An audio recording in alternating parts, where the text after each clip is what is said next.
Hello friend, welcome back to teaching notes for exam. Welcome back to everyone. और कैसे हैं आप सभी लोग? आशा करता हूं अच्छे होंगे, कुशल होंगे, मंगल में होंगे।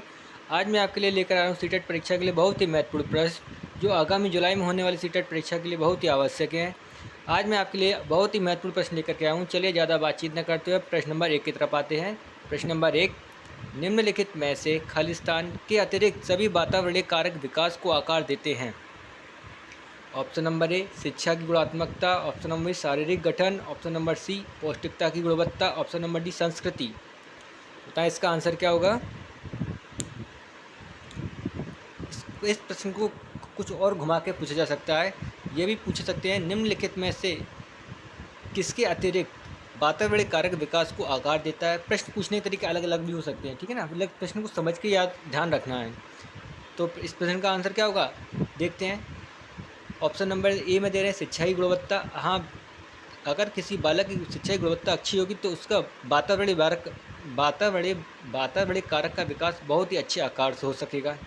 ये तो नहीं दिख रहा है। ऑप्शन नंबर बी में क्या दें, शारीरिक गठन। ये अभी देखते हैं, थोड़ा प्रश्न में और ऑप्शन देखें।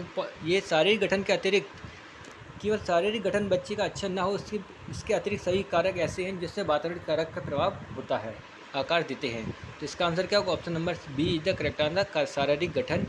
चलिए अगले प्रश्न पर आते हैं।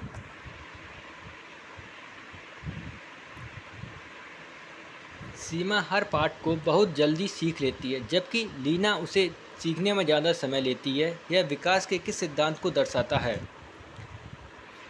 ऑप्शन नंबर निरंतरता का सिद्धांत। ऑप्शन नंबर बी, समान से विशिष्ट की ओर। ऑप्शन नंबर सी, व्यक्ति विभिन्नता। ऑप्शन नंबर डी, अंतर संबंध।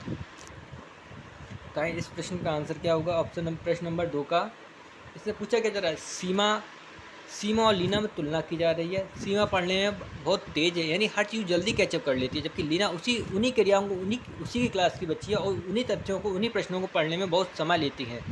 तो यह विकास के किस सिद्धांत का दर्शाता है, निरंतरता का सिद्धांत। निरंतरता का सिद्धांत कब होगा, जब दोनों बालक हर क्रिया को समान रूप से कर रहे हों, वो कहलाई निरंतरता का सिद्धांत। या ऑप्शन नंबर बी में कहते हैं समान से विशिष्ट की ओर, या दोनों बालक एक स्टेप सीधे ऊपर चढ़ते जा रहे हैं, समान किसी प्रकार के भेदभाव नहीं हो रहा, बराबर हर एक कार्य करते चले आ रहे हैं, तो उसमें समान से विशिष्ट की ओर चलेंगे। ऑप्शन नंबर सी है व्यक्ति विभिन्नता। जब देखो सीमा जल्दी सीख रही है और लीना उसी कार्य को देर से सीख रही है, लेकिन एक ही कक्षा में एक ही हम उम्र है और एक ही क्लास में बैठ रहे हैं, तो इसमें क्या दिख रहा है, दोनों की हाइट साइड अलग अलग होगी ना, इसीलिए सभी लोग मानसिक क्षमता अलग अलग होगी, दोनों की देखने की क्षमता अलग होगी। तो इसमें क्या होगा, व्यक्ति विभिन्नता। तो इसका आंसर क्या होगा, ऑप्शन नंबर सी, व्यक्ति विभिन्नता इसका सही आंसर होगा। चलिए अगले प्रश्न पर आते हैं। प्रश्न नंबर 3 होगा। प्रश्न नंबर 3, विकास शुरू होता है। ऑप्शन नंबर शैशवावस्था से, पूर्व बाल्यावस्था से, उत्तर बाल्यावस्था से। ऑप्शन नंबर डी दे रहे प्रसव पूर्व। जब किसी बच्चे का जन्म होता है तो उसका विकास शुरू होता है, किस अवस्था में होता है, ये पूछा जा रहा है। सृष्टि पे जन्म लेने वाला हर प्राणी का विकास कब शुरू हो जाता है। ऑप्शन पढ़ें और बताएं इसका आंसर। शैशवावस्था से, ऑप्शन नंबर डी बाल्यावस्था से, उत्तर बाल्यावस्था से, ऑप्शन नंबर डी प्रसव पूर्व। जब बच्चा जन्म से पूर्व माँ के गर्भ में होता है, जब से ही बच्चे का विकास शुरू हो जाता है। बच्चे की पहले आंखें बनती हैं, कान बनते हैं, बाल बनते हैं भ्रूण के अंदर ही माँ के। तो बच्चे के शरीर का विकास कहाँ होता है, सर्वप्रथम कहाँ होता है बच्चे का शरीर का विकास, माँ के गर्भ से। तो इसका आंसर क्या होगा, विकास शुरू कहाँ होता है, प्रसव पूर्व अवस्था से। चलिए option number D is the correct answer होगा इसका। अगले प्रश्न पर आते हैं। निम्नलिखित में से कौन सा मुख्य रूप से अनुवांशिकता संबंधी कारक है। प्रश्न को अच्छे से पढ़ना और समझना। अनुवांशिकता संबंधी कारक, ऑप्शन नंबर समकक्ष समूहों के व्यक्तियों के समूह के प्रति अभिवृत्ति। ऑप्शन नंबर चिंतन पैटर्न। ऑप्शन नंबर सी आँखों का रंग। ऑप्शन नंबर डी सामाजिक गतिविधियों में भागीदारिता। तो बताएं इसका आंसर क्या होगा। अनुवांशिकता संबंधी कारक है, आपको देखने से समझ आ रहा होगा अनुवांशिकता संबंधी कारक कौन सा होगा। ऑप्शन नंबर ए को देखते हैं, समकक्ष व्यक्तियों के समूह के प्रति अभिवृत्ति।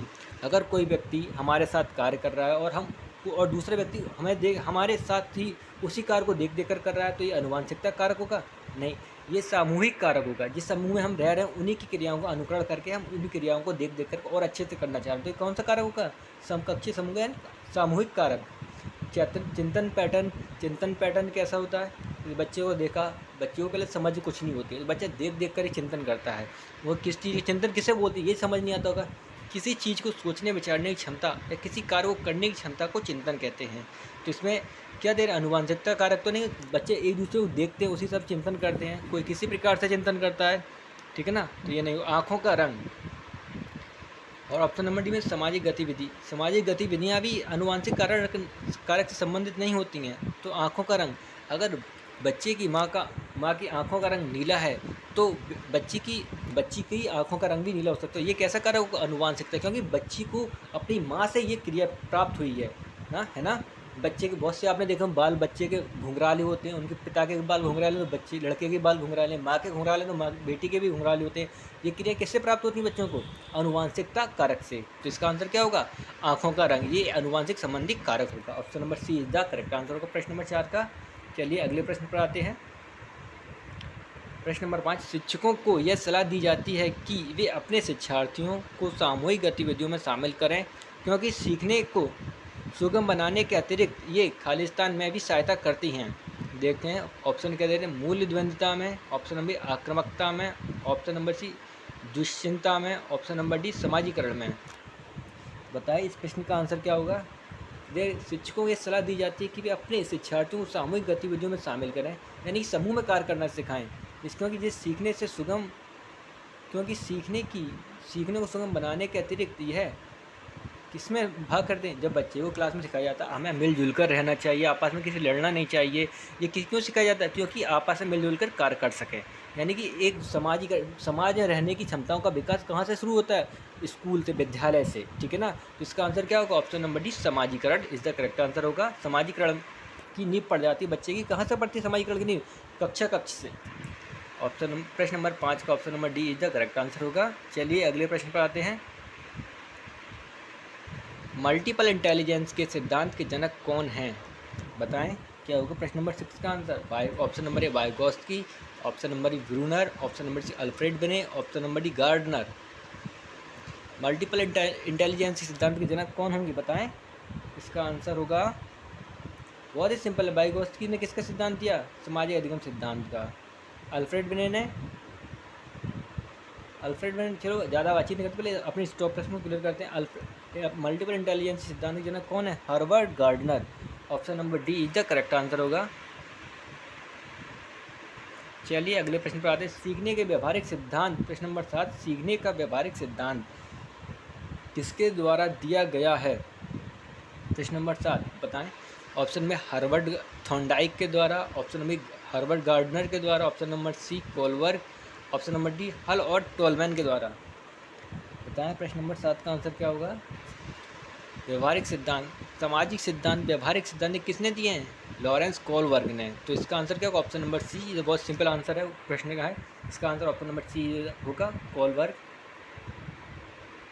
व्यक्तित्व का मनोविश्लेषणात्मक सिद्धांत किसने प्रतिपादित किया। अब ये भी बहुत सिंपल आया है प्रश्न, ज़्यादा टफ नहीं है, पढ़ा हुआ होगा आपका। बताएं इसका answer. Option number A Abraham Maslow, option number B Sigmund Freud, option number C Carl Rogers, option number D Jean पियाजे। जब मनोविश्लेषणात्मक सिद्धांत का प्रतिपादक किसे माना गया है, किसने किया है, माना नहीं गया है, किसने किया है। इसका आंसर सिंपली है option number B Sigmund Freud. चलिए अगले प्रश्न पर आते हैं। आज प्रश्न नंबर 9, निम्नलिखित में से कौन सा कारक, डबल प्रिंट हो गया, कौन सा कारक कथन विकास एवं अधिगम के बारे में लय वाइगोत्स्की के दृष्टिकोण का सही वर्णन करता है। ऑप्शन में दोनों का संबंध अनुक्रमिक है, दोनों का संबंध निश्चल है, ऑप्शन नंबर सी सीखना अक्सर विकास के अग्रिम होता है, ऑप्शन नंबर डी विकास अक्सर सीखने के अग्रिम होता है। बताएं इसका आंसर क्या होगा। दोनों का संबंध अनुक्रमिक है, नहीं, दोनों का संबंध अनुक्रमिक तो होगा नहीं, दोनों का संबंध निश्चल है। तो इसका आंसर क्या दिख रहा है हमें, सीखना अक्सर विकास के अग्रिम होता है। सीखने के बाद ही किसी चीज़ का विकास होता है, सीखने से पहले किसी चीज़ का विकास हुआ है। अगर हम अभी तैयारी कर रहे हैं, तैयारी करेंगे तभी तो हम आगे चल के क्लास 7 के लिए विकसित होकर पहुँचेंगे। तो क्लास क्या होगा, इसका आंसर ऑप्शन नंबर सी, सीखना अक्सर विकास के अग्रिम होता है। चलिए अगले प्रश्न पर आते हैं। लॉरेंस कोलबर्ग के द्वारा सुझाई पाश्च परंपरागत नैतिकता के अंतर्गत स्तर 5 की नैतिकता क्या अंकित करती है? इनकी सारी नैतिकताओं को ध्यान रखना है। अभी जो प्रश्न आप पूछे जा रहा है, आप 5वीं अंतर्गत 5 की नैतिक स्तर 5 की नैतिकता का क्या अंकित करती है? ऑप्शन नंबर ए, मानवता की भलाई हेतु सामाजिक अनुबंधों को स्वतंत्र रूप से निभाना। ऑप्शन नंबर बी, सामाजिक अनुबंधों के परे जाकर नीति नैतिकता को स्वतंत्र रूप से अन्वेषित करना। ऑप्शन नंबर सी, नैतिक नियमों को प्रतिपादित करना जो आचार संहिता के परे हों। ऑप्शन नंबर डी, एक अच्छा व्यक्ति के रूप में प्रतीत होने की चाह। इसका आंसर आप मुझे बताएं क्या होगा? प्रश्न नंबर 10 का, लॉरेंस कोलबर्ग के द्वारा सुझाई गई पाश्च परंपरा नैतिकता के अंतर्गत स्तर 5 की नैतिकता क्या होगी? मानवता की भलाई, तो सामाजिक अनुबंधों में कुछ ये तो होना नहीं है, तो इसका आंसर क्या होगा प्रश्न नंबर 10 का?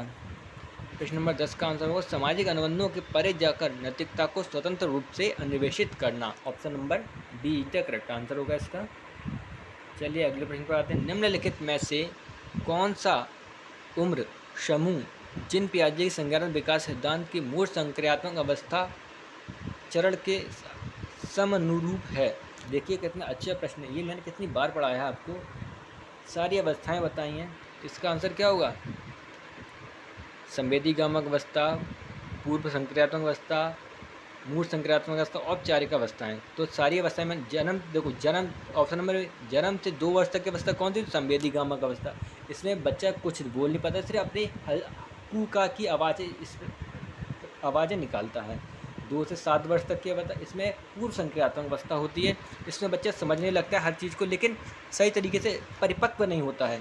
7 से 11 वर्ष की अवस्था, इससे बोलते हैं मूल संक्रियात्मक अवस्था या बाल अवस्था। तो इसका आंसर क्या होगा? ऑप्शन नंबर सी, 7 से 11 वर्ष की अवस्था होगी मूल संक्रांतक अवस्था का चरण 7 से 11 होगा। ऑप्शन नंबर सी तक करेक्ट आंसर होगा। चलिए अगले प्रश्न पर आते हैं। एक घोड़े को देखकर एक 3 वर्षीय बालिका चकित होकर बोली, वाह इतना बड़ा कुत्ता। जिन पियाजे के संज्ञानात्मक विकास के सिद्धांत के अनुसार बालिका की यह प्रतिक्रिया नियम के किसका उदाहरण है? आत्मसात्करण समावेशन, प्रतीकात्मकता, ऑप्शन पदार्थ स्थायित्व, ऑप्शन अस्थगित अनुकरण। इसका आंसर क्या होगा? तो इसका आंसर क्या होगा बताएं, पढ़ करके सोच समझ करके। इसका आंसर होगा ऑप्शन नंबर ए, आत्मसात्करण समावेशन। ठीक है ना। जब बच्चा ने किसे देखा? बालिका ने एक घोड़े को देखकर, घोड़ा इतना बड़ा कुत्ता, जब बालिका के समक्ष कुत्ता घोड़ा का अंतर नहीं कर पा रही है, बच्चे को ये चीज़ सिखाई नहीं गई है। बालक कितने वर्ष का होगा? 3 वर्ष के बालक दे रहे हैं, बच्चा छोटा है, पूर्व संक्रांतक अवस्था तक रिलेटेड है, बच्चे को भी चीज़ें बताई नहीं, तो कुत्ते और घोड़े में अंतर नहीं कर पा रही है। क्यों? दोनों का रंग एक सा होगा, काला काला या लाल, जैसा भी कुत्ता घोड़े का रंग हो, दोनों को सेम समझा होगा, इसी वो चौंक जा रही। तो इसका आंसर क्या होगा? ऑप्शन नंबर आत्मसात्करण समावेशन। चलिए अगले प्रश्न पर आते हैं। लेव-बाइगोत्स्की के सिद्धांत के अनुसार निम्नलिखित में से कौन सी अध्यापन अधिगम प्रक्रिया को पाठ प्रदान करने की प्रभावित तकनीक है? देखिए किससे आ गया? पाठ से संबंधित आ गया। आप समझिए इसमें क्या होगा आंसर। समस्या के समाधान है तो स्थिर पद दर पद निर्देश देना पाठ होता है? नहीं। गलत जवाबों कर बच्चों को दंडित करना, बच्चों को दंडित तो किसी भी टॉपिक पर करना ही नहीं है हमें। ठीक है ना। तो ये भी समस्या को सुलझाने के दौरान अगर बच्चा किसी बिंदु पर अटक जाए तो उसे उस समय संकेत और इशारा देना, यानी कि पाढ़ का कार्य करना, संकेत या इशारा देना, बच्चे की सहायता करना, तो ये क्या होगा? पाढ़ होगी। तो इसका आंसर क्या होगा? ऑप्शन नंबर 4 पढ़ लेते हैं। प्रक्रिया के अध्यापक का पूर्ण हस्तक्षेप नहीं। तो इसका आंसर क्या होगा? ऑप्शन नंबर सी, समस्या को सुलझाने के दौरान अगर बच्चा किसी बिंदु पर अटक जाए तो उस समय संकेत या इशारा करके बच्चे को समझाना और उसे सहायता प्रदान करना। पाढ़ प्रदान करने को ही सहायता प्रदान करने को पाढ़ प्रदान करना कहलाता है। पाढ़ का सिद्धांत किसने दिया? आंसर होगा लेव-बाइगोत्स्की ने। ठीक है ना। Option number see the correct answer होगा प्रश्न नंबर 13 का। चलिए अगले प्रश्न पर आते हैं। प्रश्न नंबर 14 भाषा एवं विचार पर लेव-बाइगोत्स्की क्या सुझाते हैं? भाषा संज्ञानात्मक विकास को निर्देशित करती है। ऑप्शन संज्ञानात्मक विकास भाषा को निर्देशित करता है। भाषा और संज्ञान में कोई संबंध नहीं है। ऑप्शन नंबर संज्ञान भाषा से स्वतंत्र है। बताएं इसका आंसर क्या होगा?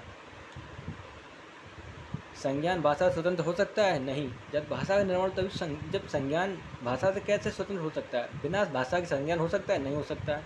यानी कि मन में विचार आएगा, किस भाषा में विचार आएगा? भाषा से रिलेटेड ही तो विचार होगा, कोई भी भाषा हो लेकिन रिलेटेड भाषा से होगा। आप ऑप्शन नंबर सी में क्या दे रहे हैं? भाषा और संज्ञान में कोई संबंध नहीं, ऐसा हो ही नहीं सकता। बिना संज्ञान के भाषा का निर्माण हो, बिना भाषा के कोई संज्ञान नहीं हो सकता है, तो ये भी नहीं दिख रहा है हमें। ऑप्शन नंबर बी में क्या था? संज्ञानात्मक विकास भाषा को निर्देशित करता है। संज्ञानात्मक विकास भाषा को निर्देशित करेगा? नहीं, भाषा संज्ञानात्मक विकास को निर्देशित। अब बच्चे की भाषा का विकास नहीं तो संज्ञानात्मक विकास कहाँ से आएंगे? मानसिक क्षमता में कोई चीज़ चलेगी कैसे? इशारों में चलेगी नहीं, पहले भाषा का विकास होना संभव, उसके पश्चात संज्ञानात्मक विकास होता है। तो इसमें ऑप्शन नंबर ए क्या बता रहे हैं? भाषा संज्ञानात्मक विकास को निर्देशित करती है। वही मैं पहले भाषा का विकास होगा, उसके बाद ही उसके तत्पश्चात संज्ञानात्मक विकास का विकास होगा। चलिए ऑप्शन नंबर ए सही है, भाषा संज्ञानात्मक विकास को निर्देशित करती है। चलिए अगले प्रश्न पर आते हैं। लाइबाइगोत्स्की का सिद्धांत मुख्यतः व्याख्या करता है? किसकी व्याख्या करता है लाइबाइगोत्स्की के सिद्धांत?